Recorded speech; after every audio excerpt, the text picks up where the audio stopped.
Olá, oitavo ano, bom dia, good morning.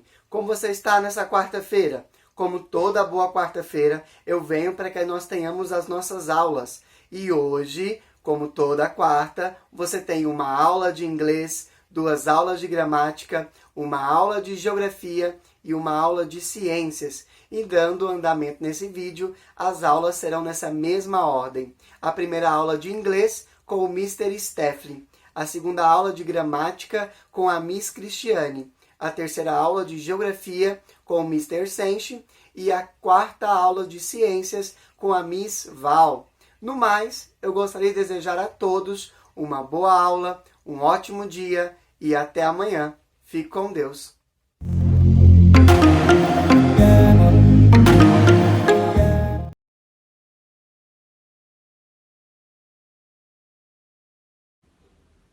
Tudo bem, galera do oitavo ano? Para o nosso conteúdo dessa quarta-feira, eu trouxe para vocês um pouquinho além do que nós vimos na aula passada, que foi sobre o menu. O menu nós trabalhamos com food and drinks, entre outras características. Coloquei um pop-up de um menu na tela do vídeo para vocês identificarem algumas características e criarem o menu de vocês. Deu certo? Foi tudo tranquilo? Beleza, vamos passar para a próxima etapa. A próxima etapa é identificar alguns dos alimentos. A gente vai começar hoje com alguns, a gente vai dar prosseguimento mais à frente, ok?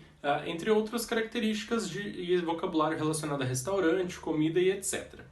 Então, na aula passada, nós trabalhamos com o princípio, certo? Do menu, do restaurante, trabalhamos com as características, comida típica de cada país, certo? Tenta lembrar aí, qual que é a comida típica do México? E Italy, United States, beleza. Turkey, Brasil a gente não trabalhou, mas todo mundo sabe, né? A mais típica que a gente tem é a feijoada, que o pessoal mais consome fora do país, assim, e que vem pra cá pra conhecer também. Beleza. Hoje eu separei 3 categorias para vocês identificarem alguns alimentos, e essas categorias são Seafood, Vegetables and Fruit. Então, Seafood, sea significa mar, food, comida, então comida que vem do mar seriam os frutos do mar. Ou tudo que envolve, tudo que vem do mar. Vegetables são os vegetais, ok? Em geral. Fruit, as frutas, categoria das frutas. Então, eu coloquei aqui para vocês a number 1.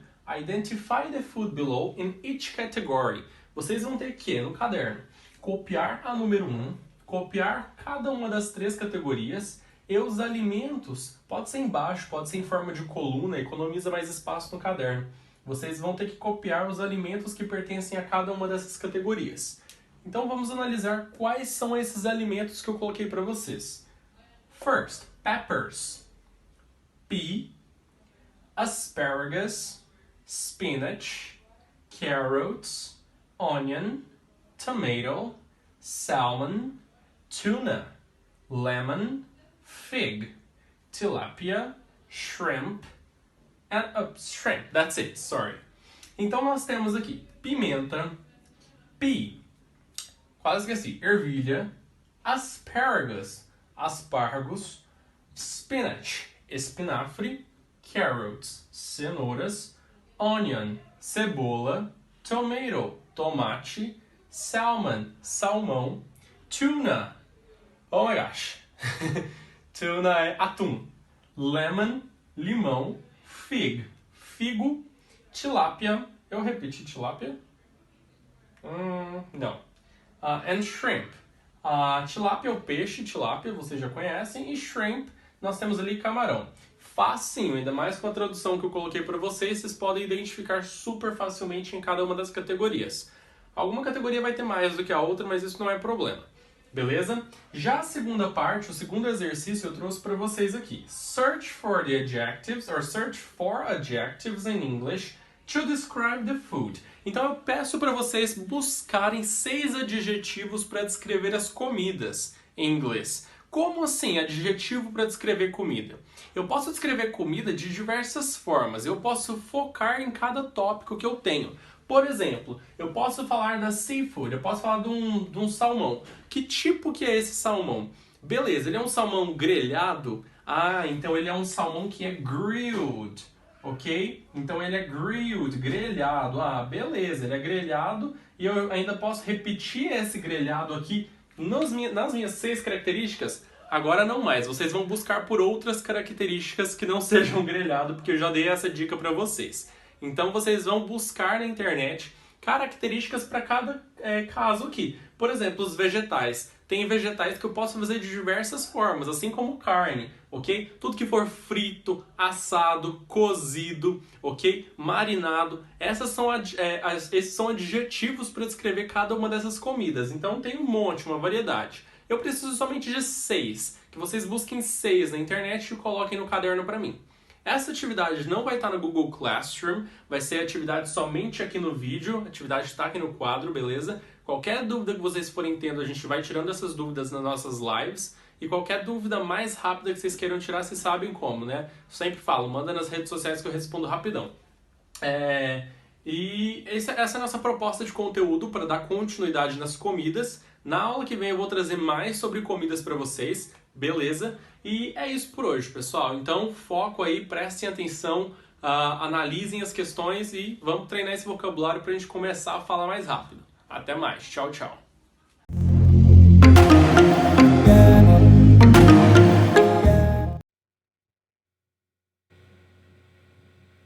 Oi, oitavo ano. E aí, como vocês estão? Espero que esteja tudo ótimo. Hoje, quarta-feira, seguindo aí o nosso horário oficial de aulas, né, como de costume, nós temos aí 2 aulas de gramática, tá bom? Hoje, nós estaremos aí corrigindo os exercícios da página 56 a 59 e está disponível no Google Classroom uma lista de exercícios, uma lista complementar, né, com exercícios a respeito do conteúdo que nós estamos estudando, complemento nominal, diferença de complemento nominal com objeto direto, com adjunta de nominal. Então, a lista de exercícios é referente a esses conteúdos que nós estamos estudando aí nas últimas semanas. Então, essa lista é para fechar, tá, esse conteúdo e para que possamos aí dar seguimento aí às nossas aulas de gramática, ok? Vamos aí seguindo, vou pedir para vocês abrirem lá na página 56. Vou aumentar aqui o tamanho da letra para que possamos aí começar as correções. Então, a caneta azul. Peraí, gente.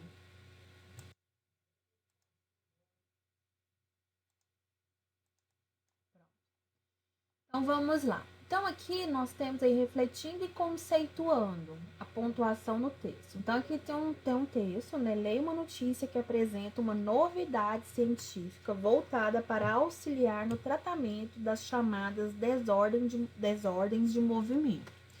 Observe a pontuação em destaque. Você vai ler esse texto em voz alta, você vai dar pause. Vai fazer a leitura dinâmica se tiver alguém perto de você, ou seja, lê até o ponto, ou a pessoa segue e volta em você, ou então você lê sozinho, tá? Curativo inteligente combate epilepsia e mal de Parkinson. Então, é o texto que nós temos aí. Então, aqui vem introduzindo o que é esse curativo, tá falando como que ele funciona, como ele é. São 3 etapas aí. Aqui vem um texto falando sobre nanociência, bem interessante, tá? Então, vou pedir para que vocês leiam aí. Essa questão da nanociência que tende a crescer mais e mais com o passar dos anos, tá? Nossa, toda vez que muda de página, desconfigura a tela. Vou voltar aqui. Um tamanho que fique bom. Agora que foi. Qual é o diferencial do dispositivo apresentado na notícia em relação à forma atual com que é feito o monitoramento das desordens de movimento?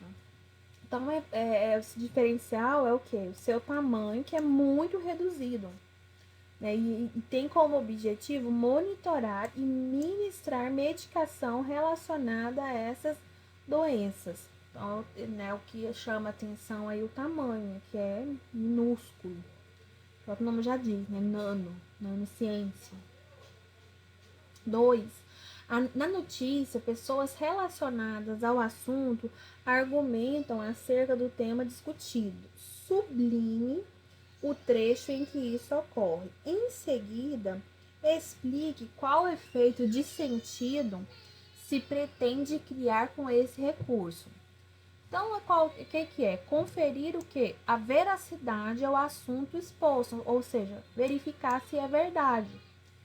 No caso dessa notícia, ao citar a fala dos pesquisadores da área, pretende-se legitimar as informações apresentadas, ou seja, o que é esse legitimar? É dar certeza, dizer que sim, é dessa forma e pronto. Tá? 3. Relacione os sinais de pontuação destacados no texto às funções que exercem. Então, aqui, indicar um número, indicar o término de um parágrafo. É o que? O ponto final. 2. Indicar uma breve pausa na frase.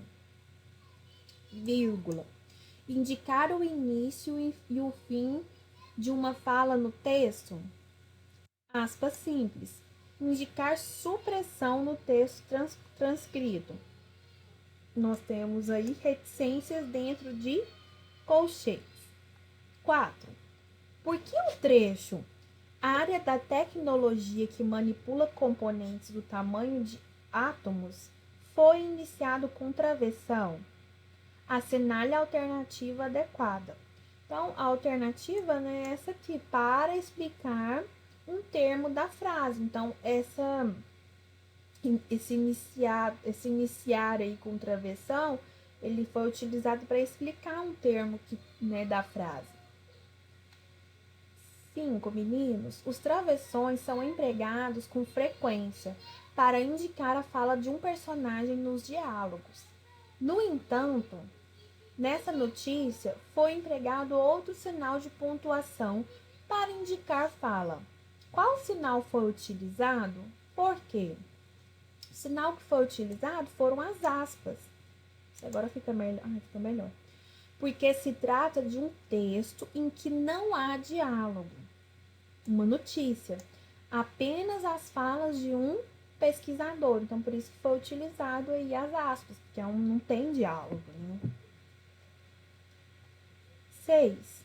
Identifique e escreva o trecho em que a vírgula foi utilizada para isolar e enfatizar um adjunto adverbial. Então, é a palavra hoje.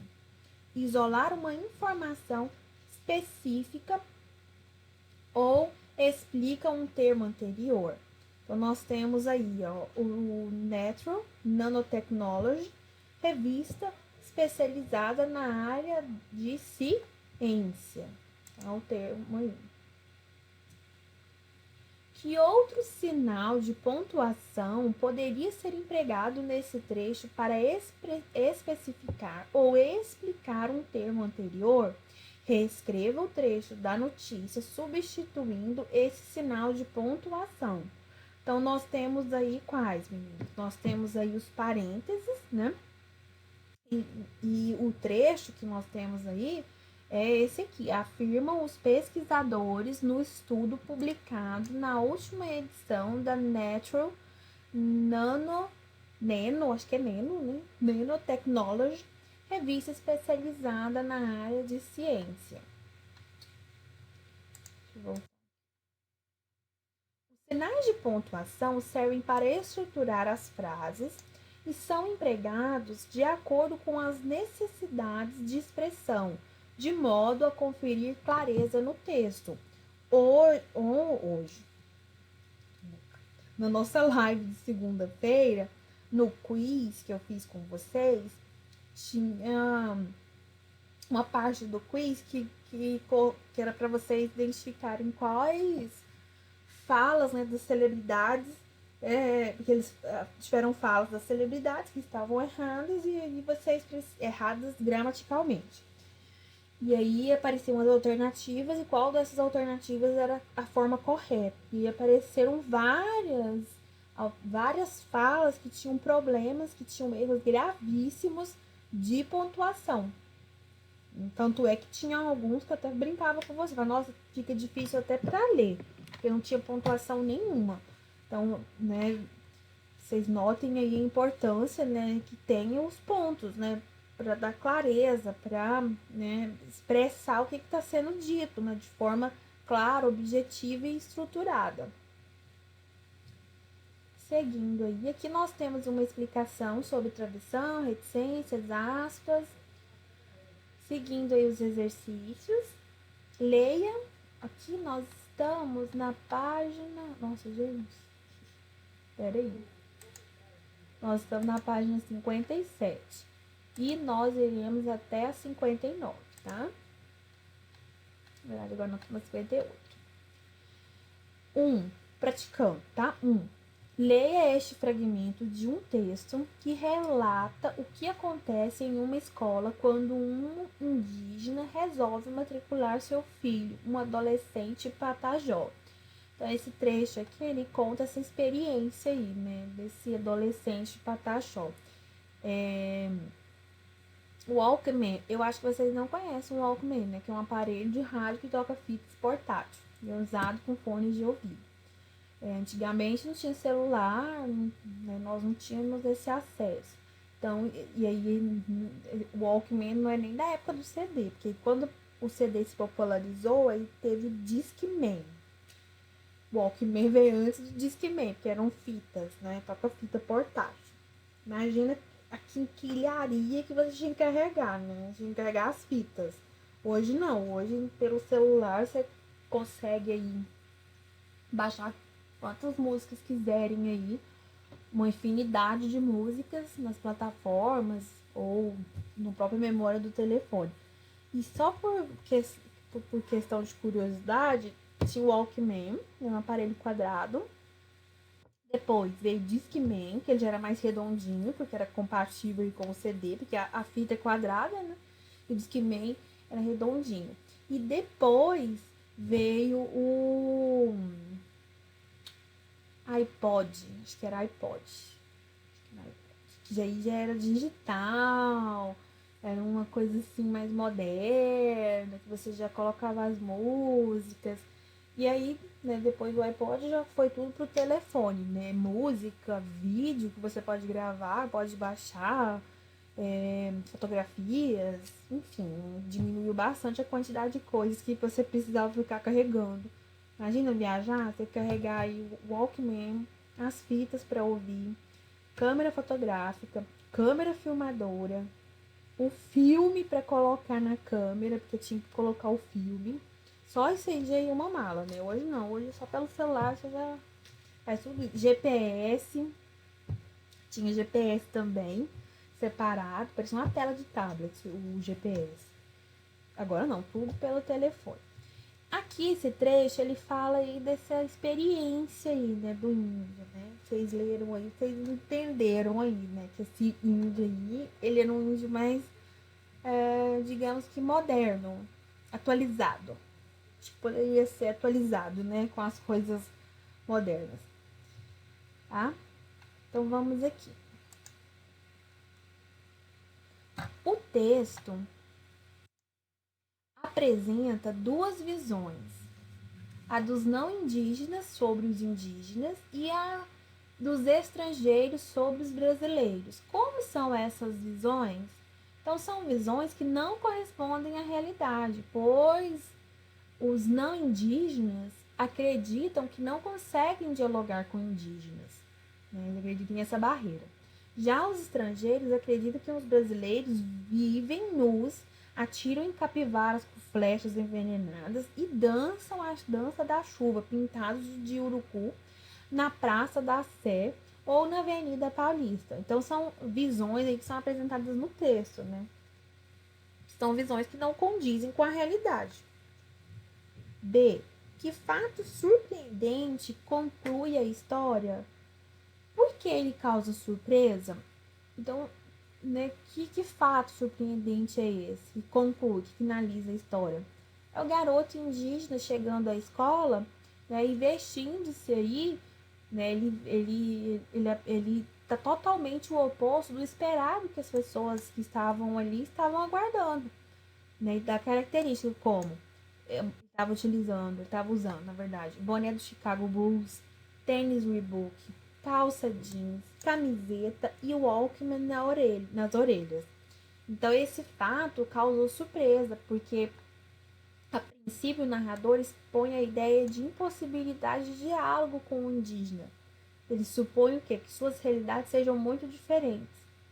No entanto, o indígena apresenta costumes próprios de muitos não indígenas. Então o narrador ele imaginava que ia aparecer um índio, né, que é, nem saberia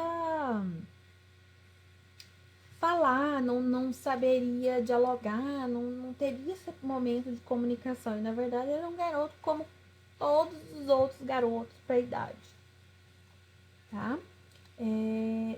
No texto menciona-se um aparelho bastante utilizado na década de 1990. Qual é esse aparelho? O que aconteceu com ele? Então, esse aparelho, como eu disse no início aqui da aula, é o Walkman. Esse aparelho foi substituído primeiro pelo Discman, que trocava CDs, e depois pelo MP3 Player, né? Aparelhos eletrônicos que armazenavam e reproduzem arquivos de áudio. Eu tinha falado iPod, acho que foi o nome da marca.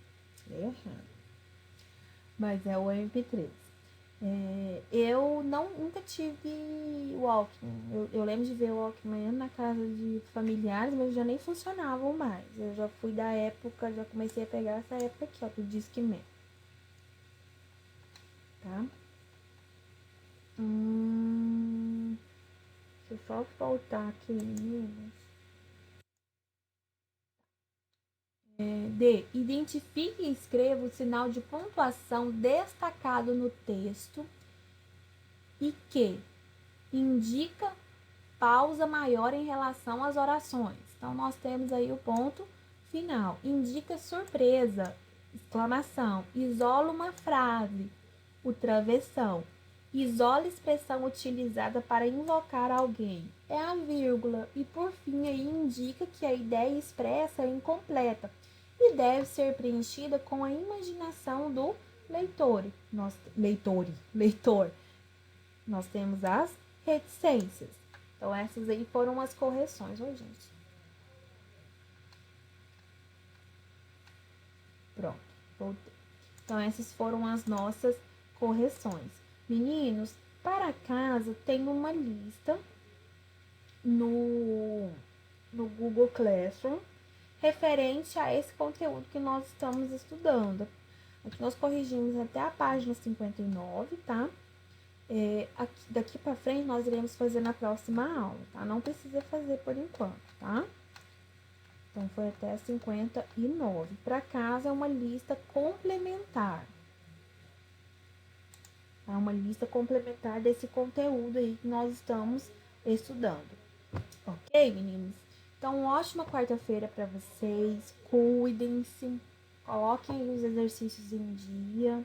Qualquer coisa, só me procurar, que eu estou disponível. Um abraço para todos e até a próxima aula.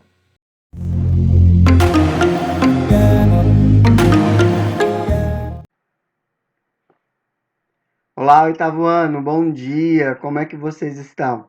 Bom, voltei nessa manhã de quarta-feira para que a gente tenha continuidade, então, nosso conteúdo, né?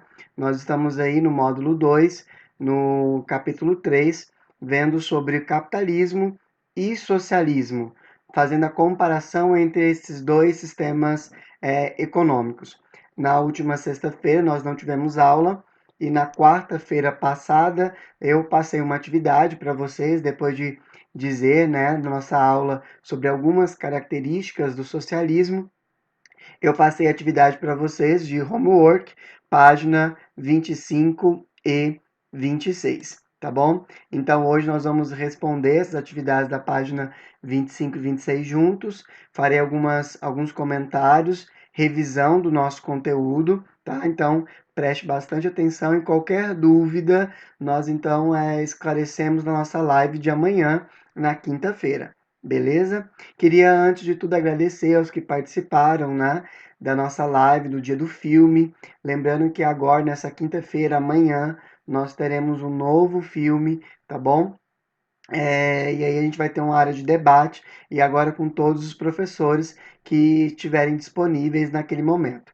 Bom, pessoal, na página de vocês 25, no Para Fazer Agora, a questão número 1 diz assim: o socialismo, adotado pela União Soviética e por países como Cuba e China, não correspondeu ao socialismo proposto por seus idealizadores.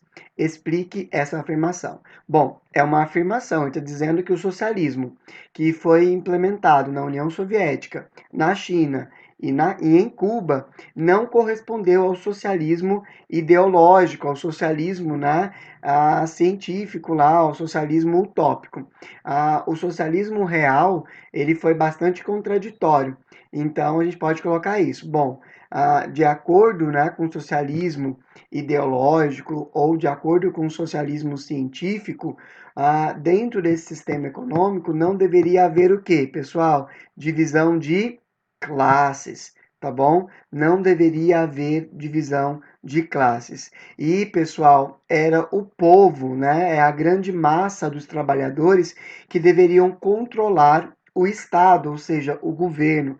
Entretanto, o que nós experimentamos nesses países, tanto na União Soviética, quanto em Cuba, quanto em China, chamado de socialismo real, foi que os trabalhadores eles não estavam no poder, né, mas sim uma elite que controlava esse Estado. E essa elite, e nesses países, uma elite militar, né, essa elite ela vai ter muitas regalias, muitos privilégios, ou seja, vai se criar ainda dentro desse socialismo classes sociais muito bem distintas daquela elite que estava no poder e que tinha privilégios e de uma grande massa, né, sem privilégios, mais pobre, e que não tinha chance de estar no poder. Né? Exatamente por causa de uma das características do socialismo, que é o partido único. Então, pessoal, essa é a grande diferença, tá?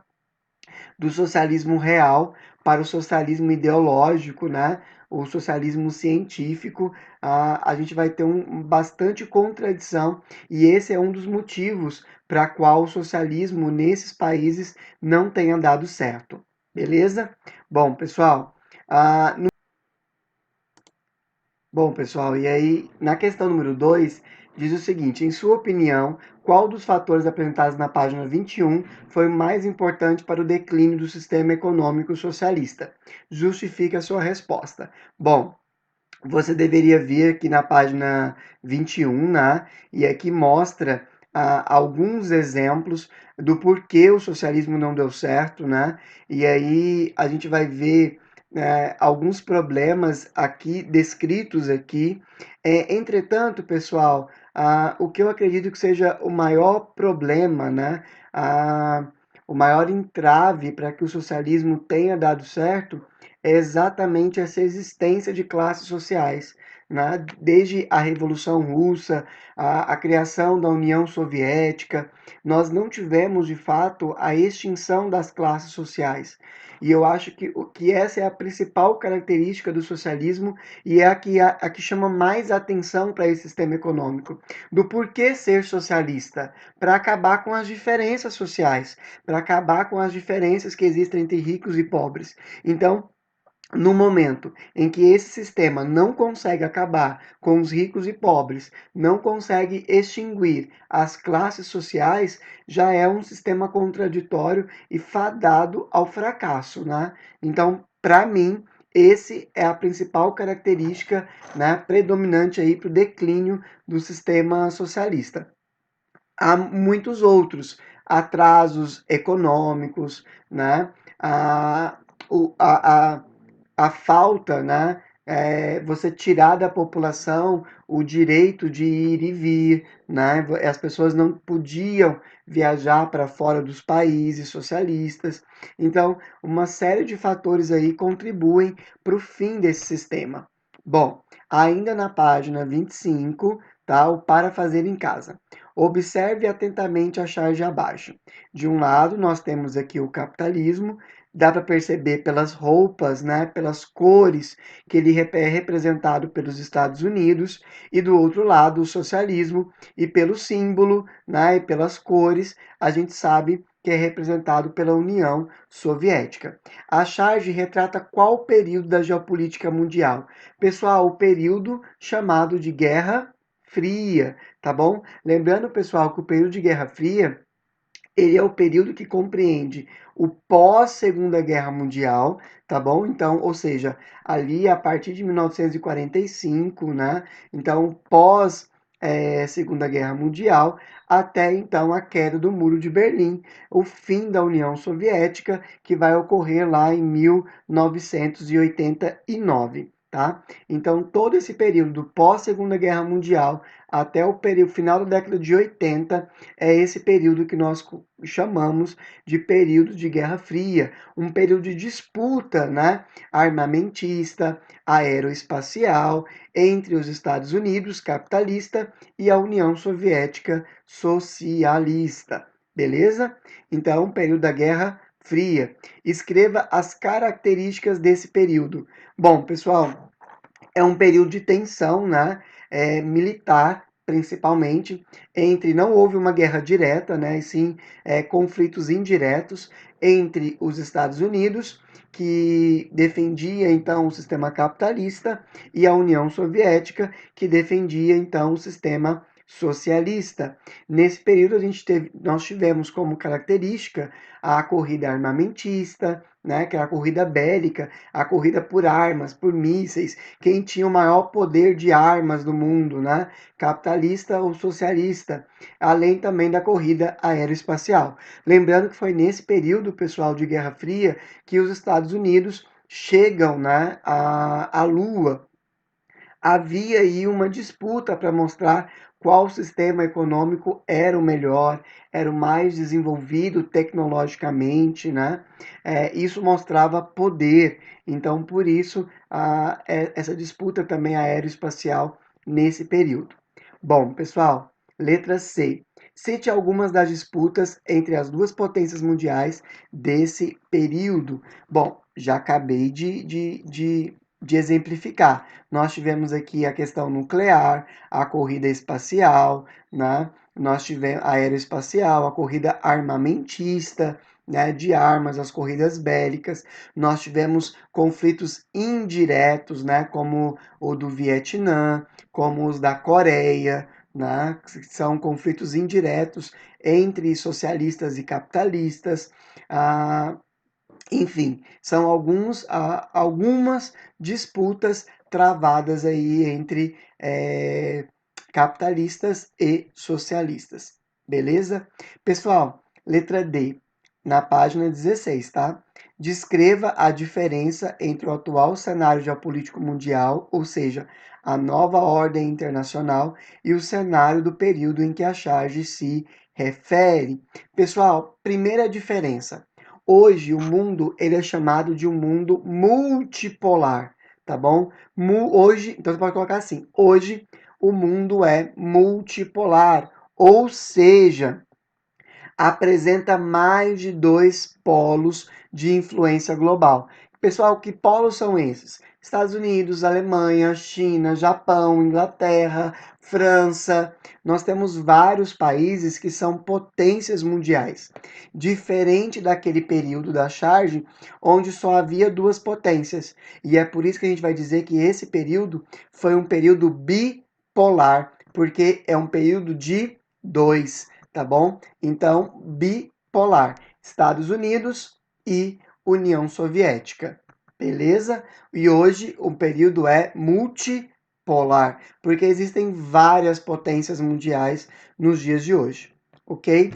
Pessoal, número 2, qual é o papel do Estado no sistema político econômico socialista?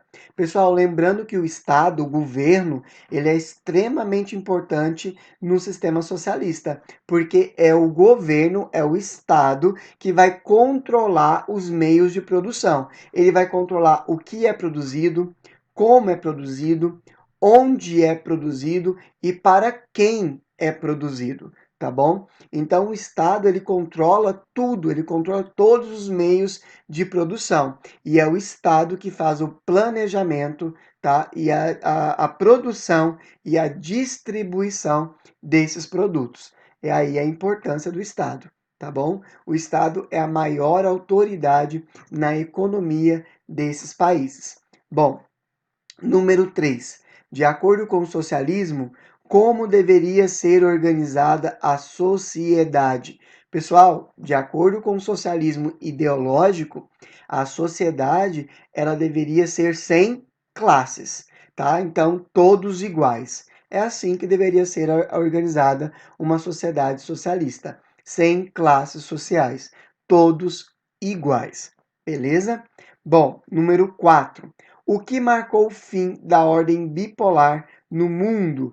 Pessoal, o que marcou o fim da ordem bipolar foi a desintegração, né, o fim da União Soviética, que começa lá em 89 e ele vai finalizar, né, a União Soviética deixa de existir em 1991. Quando a União Soviética deixa de existir, a gente diz então que é o fim desse período, né, bipolar, é o fim do conflito entre capitalismo e socialismo, né, com a vitória do capitalismo, que agora vai ser difundido por todo mundo, inclusive para aqueles países que já eram socialistas, que agora passam por uma economia de transição. Né? Eles vão passar a serem capitalistas, que é o caso da própria Rússia, né? E mais todos os outros países que compõem hoje a comunidade dos estados independentes, tá? Então, quando vocês ouvirem falar sobre a comunidade dos estados independentes, que hoje é um bloco econômico capitalista, eram os antigos países que compunham, né, que somavam junto com a Rússia a União Soviética. Beleza? Pessoal, essas são as atividades de hoje, tá bom? Que eu queria passar para vocês, queria corrigir com vocês. Na próxima aula, nós vamos começar com um capítulo novo, tá? Nós vamos começar com o capítulo 4, falando um pouco sobre a regionalização do espaço mundial. Esse assunto sobre capitalismo e socialismo, nós não terminamos ele ainda, nós vamos levar ele para a nossa live, tá bom? De amanhã. Então, amanhã nós temos uma atividade avaliativa na nossa live e eu quero ver vocês lá, beleza? Lá a gente vai conversar, vou trazer algumas perguntas e aí eu quero todo mundo participando. Pessoal, no mais é isso. Falou para vocês, abraços e até a próxima aula. Tchau, tchau. Fiquem com Deus.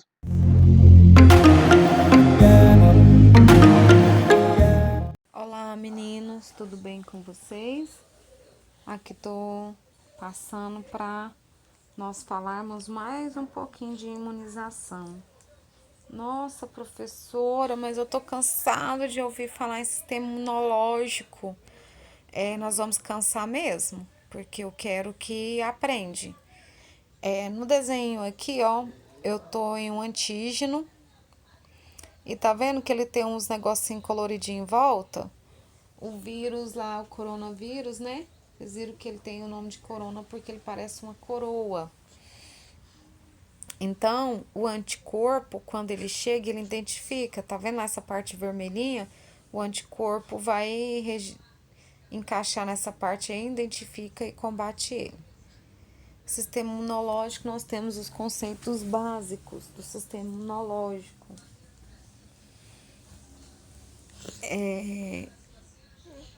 Nós temos o que nós chamamos de imunidade inata e imunidade adquirida. Imunidade inata é o que nós chamamos de primeira linha de combate. Eles são formados pelas barreiras naturais, certo? Que é a pele, as secreções, a flora natural e os movimentos peristálticos. Na segunda linha de combate, nós temos o processo de inflamação, que vai acontecer pelas células fagocitárias, né? Substâncias antimicrobianas, complemento e vai ter a febre, que é chamada de alta temperatura. E aí eu tenho o que nós chamamos de resposta específica. Essa resposta específica é a imunidade adquirida, ela é formada pela terceira linha de combate, né? Que somos os anticorpos, que vai ter uma resposta imune humoral e uma resposta imune celular, que a gente aprendeu na aula de ontem, que é resposta imune, humoral e celular. Então, nossas defesas, né? Quando penetra no nosso corpo algum agente invasor, o sistema imunitário ele passa a produzir anticorpos que vão ligar aos agentes invasores com a função de destruí-los. Quando entramos novamente em contato com o mesmo vírus, o sistema imunitário ele se lembra e age rapidamente. Então, ele produz o anticorpo que vai destruir. Aí nós adquirimos uma imunidade natural, certo? Então, nós temos aí os nossos mecanismos de defesa e não específica, que forma a primeira e a segunda linha de defesa, que nós já falamos, né? Fizemos até lá na página 60 no livro. Falei isso daqui também, então tô só revisando para vocês. Então, nós temos lá a defesa não específica e defesa específica. Quando que eu tenho a defesa não específica? Né? Na verdade, né, nós temos esses dois tipos de defesa na formação aí do nosso sistema imunológico, tá? A não específica e a específica. A não específica, ela vai agir a primeiro momento quando o agente invasor entra no meu corpo, e a específica é após que eu tenho já a imunidade celular. Imunidade ativa, ela é induzida pela exposição ao antígeno, tá? Os linfócitos, eles entram em contato com o micro-organismo e vai responder a ele devido à sua capacidade de memória imunológica. Então,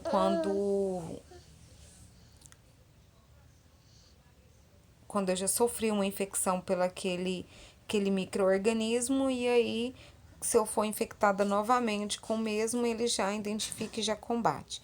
Já a imunidade passiva, ela é transferida entre os indivíduos, né? Os anticorpos ou linfócitos de um indivíduo imunizado são transferidos para um receptor que torna imune ao antígeno, mesmo ele sem nunca ter sido, tá? Esse é o caso dos anticorpos que são passados para o feto ou para o bebê. Nós falamos isso daqui ontem para vocês. Lembrando que a ativa, gente, ela vai ser ativada. Passiva é algo passivamente. Eu passei para o outro. Imunização ativa, ela é ativada por alguma coisa. Imunidade passiva, ela é passada de algum lugar. Aí fica fácil para vocês aprenderem. O organismo, na imunidade ativa, ele é estimulado a produzir anticorpos em contato direto com o antígeno. Aí nós temos de duas formas, da imunidade ativa, ela ser naturalmente ou artificialmente. Naturalmente, quando a gente pega uma doença. Artificialmente, quando nós tomamos uma vacina. A imunização passiva é quando nós recebemos anticorpos prontos, produzidos por outro organismo. A natural, ela é pela amamentação, e artificial por soro. Na imunização ativa, gente, quando a gente fala em imunização, já viu quando algo cai no chão, o outro fala assim, o que não mata engorda. E fala, é a lei dos 5 segundos, não deu tempo de contaminar. Na verdade, você vai ativar a sua imunização. Porque se tiver uma bactéria no chão, a bolacha caiu, você pegou e comeu, você vai ter uma imunização ativa. Então, se não morrer, vai engordar mesmo, porque às vezes vai dar uma diarreia, um mal-estar, e tem pessoas que não causam nada. Então, o que não mata, engorda. Porque se não te matar, ou seja, vai ativar a sua imunização. De todo jeito vai te fazer bem. Mas não vai sair comendo. Nessa época de coronavírus, não se come nada que cai no chão, muito menos colocar a mão. Então, as mãos têm que ser lavadas antes das refeições, após usar o banheiro, certo? Porque nós não temos ainda imunização ativa contra esse vírus. Nós vamos ter a adquirir imunidade em contato com ele, porque ainda nós não temos ainda a artificial, que é a vacina, então nós só vamos ter a natural. E todo mundo está querendo ter a imunização ativa natural do coronavírus? Não. Então é prevenir. Defesa contra as viroses, nós temos o nosso sistema imunitário, que ele vai produzir anticorpos. Então, os anticorpos são substâncias produzidas pelo organismo a fim de combater essas substâncias estranhas que vão entrar no nosso corpo e causar doença. Qual que é a diferença entre soro e vacina, né? A vacina, ela é feita a partir de micróbios, né? Mortos ou atenuados, né? Que estimula a produção de anticorpos. Já o soro, ele é uma solução que contém anticorpos prontos, com ação curativa, tá? Vai ter uma ação rápida e imune. Por isso que quando você é mordido por um cão ou arranhado por um gato, você vai tomar o soro antirrábico para prevenir a doença raiva, certo? Porque ela vai ter uma ação imediata no seu corpo para matar o vírus causador da doença raiva, certo? Já da influenza, que tá a campanha de vacinação agora, que é da gripe, que previne a influenza A e B, nós tomamos a vacina, porque vai estimular o meu organismo a produzir anticorpos contra aquele vírus. Picadas de cobra, nós tomamos o soro, porque ele tem que agir de forma imediata. Não tem como eu tomar o soro hoje, porque eu vou ser picada amanhã ou depois, ou daqui 2 meses. Não, porque ele tem ação instantânea, tá? É para curar. Professora, por que todo ano tem vacina da gripe? E aí não é uma vacina igual da febre amarela, que a gente tomou quando pequeno, não precisa tomar mais? Porque o vírus, ele é mutável. Ele muda de organismo para organismo. Por isso que é um dos motivos que não conseguiu fazer a vacina para o coronavírus, tá? Para o Covid-19. Por quê? Porque ele é mutável. Então, o vírus que está circulando hoje no Brasil, ele é diferente do restante que está no mundo, com algumas características, mas com ele já sofreu adaptação, ele já sofreu mutação. Então, eles pegam o vírus que mais circulou no ano anterior para fazer a vacina para o ano seguinte. Então, a vacina que está disponível para 2020 são os vírus que mais circulou em 2019 de influenza A e mais precisamente os que vieram mais para o final do ano. Então, geralmente, essa vacina é produzida em torno de 6 a 7 meses antes, certo? Vacina, então, são suspensões, né, feito com organismos atenuados ou mortos, não causam doença, certo? Que induz a produção de anticorpos. Tem gente, meu avô, acredito que é o avô de... eu não vou vacinar da vacina da gripe, porque quando eu tomo a vacina eu gripo. Gente, a vacina não causa gripe, certo? Às vezes o seu sistema imunológico já tá baixo, já tá, né, não tão legal, e você tomou a vacina, vai ajudar a imunidade a cair mais um pouco, e você já estava gripado e manifesta, porque nós temos vários tipos de vírus da gripe, e aí nós tomamos a vacina para combater apenas 3, são mais de 100, então é diferenciado. O soro, ele vai ser um líquido aplicado, né, para uma determinada doença. Ele é extraído, né, do sangue de um animal que foi vacinado. Ele tá entre aspas aí, porque não é bem uma vacina, né? Que criou anticorpos contra a doença e faz o soro, tá? E a vacina, ela se eu perguntar para vocês aí no teste oral, qual que é a diferença entre soro e vacina? O soro, ele é feito, né, a partir da extração dos anticorpos de defesa do sangue de um animal. E a vacina, ela é feita de micro-organismos mortos ou atenuados, tá? Vacina estimula a produção de anticorpos e o soro é tratamento imediato. Então, olha lá a diferença de soro e vacina. Tá vendo lá? Eu pego o antígeno do veneno. Então, peguei o veneno de cobra, né? Tirei o veneno lá da cascavel. Vou aplicar no animal. É assim que o Instituto Butantan faz. E aí, ele aplica no corpo do animal, claro, uma quantidade para ele não morrer, né? Aí, os anticorpos dele vai produzir, o corpo dele vai produzir anticorpos contra aquele antígeno. Aí, vai lá, tira o sangue daquele animal, no caso do cavalo.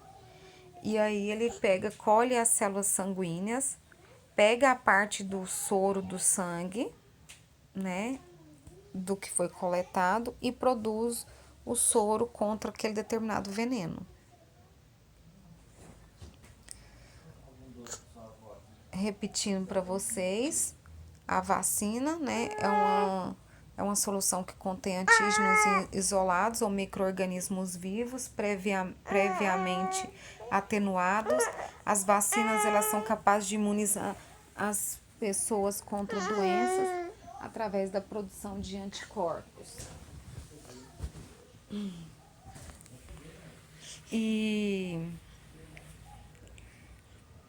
os antígenos, eles vão permitir uma resposta imunitária primária e depois vai produzir umas células de memória. Já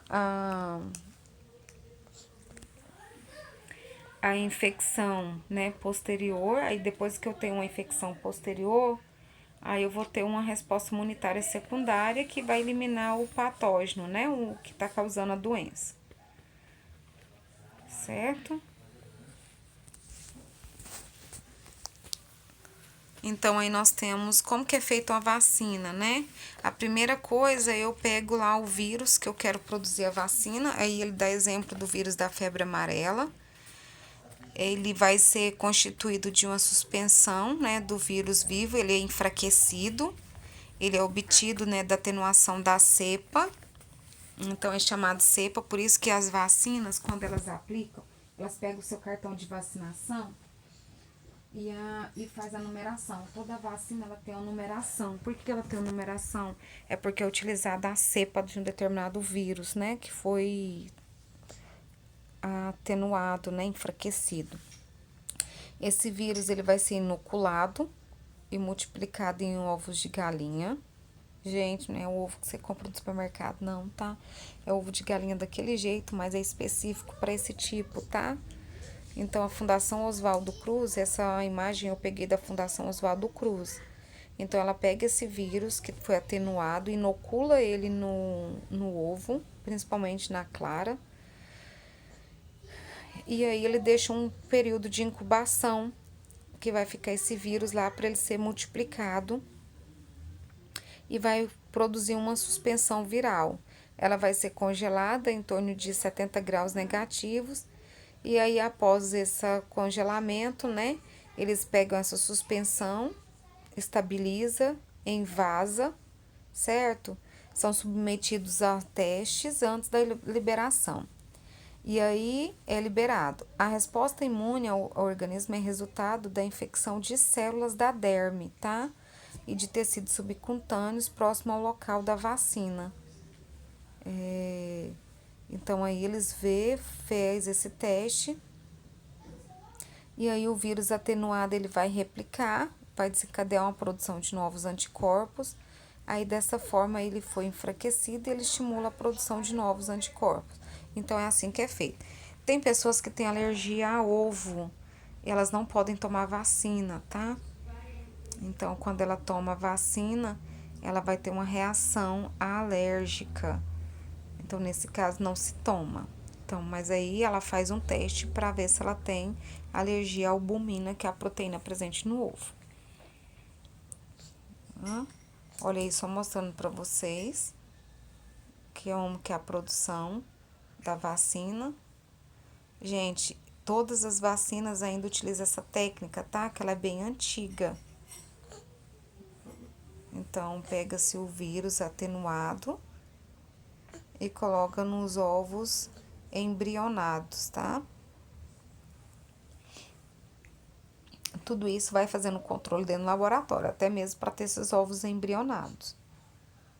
Então, noções de imunologia é só a diferença entre soro e vacina, tá? A vacina, ela tem uma imunização ativa, é composta de antígenos, né, de proteínas. Seu mecanismo, né, são injetados no organismo para estimular a produção de anticorpos e, na sua grande maioria, ela vai desencadear uma imunidade duradoura.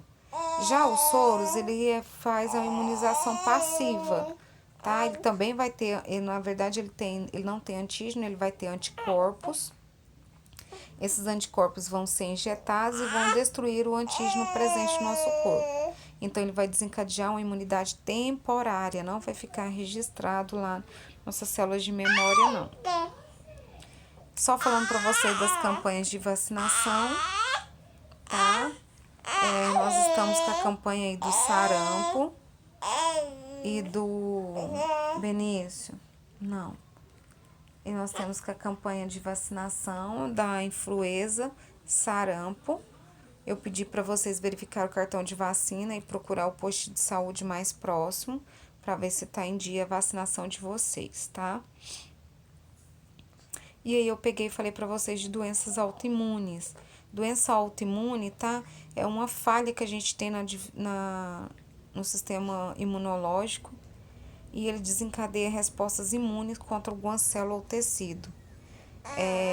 As doenças autoimunes é a perda da capacidade dos linfócitos em distinguir os antígenos self ou não self, não é foto não, tá? É como se ele não consegue distinguir quais são os antígenos. E aí o sistema vai atacar as próprias células de defesa do nosso corpo, né, julgando elas invasoras. Então, normalmente, a resposta, ela, né, traduz-se por uma inflamação crônica, causando graves danos aos tecidos. Mostrando para vocês aí, eu mostrei ontem que é uma resposta imune normal e uma doença autoimune. Essa eu não mostrei ontem não, porque parece que é figura de ontem. Aqui eu tenho um micro-organismo invasor, o corpo vai criar anticorpos, e aí os anticorpos vão eliminar os agentes invasores e o anticorpo nos protege contra nova invasão. Isso no nosso corpo normal. Quando a pessoa desencadeia uma doença autoimune, né, o sistema imune ele cria anticorpos contra as proteínas do próprio corpo. Aí os anticorpos atacam os tecidos e órgãos e aí o resultado é uma inflamação crônica dos tecidos. Fatores que são associados a doenças autoimunes, né? Nós temos hipersensibilidade da mucosa intestinal, reatividade a metais, intolerância alimentar, vivência emocional traumática e micro-organismos de flora intestinal. Qualquer um desses fatores pode alterar o nosso sistema e desencadear uma doença autoimune.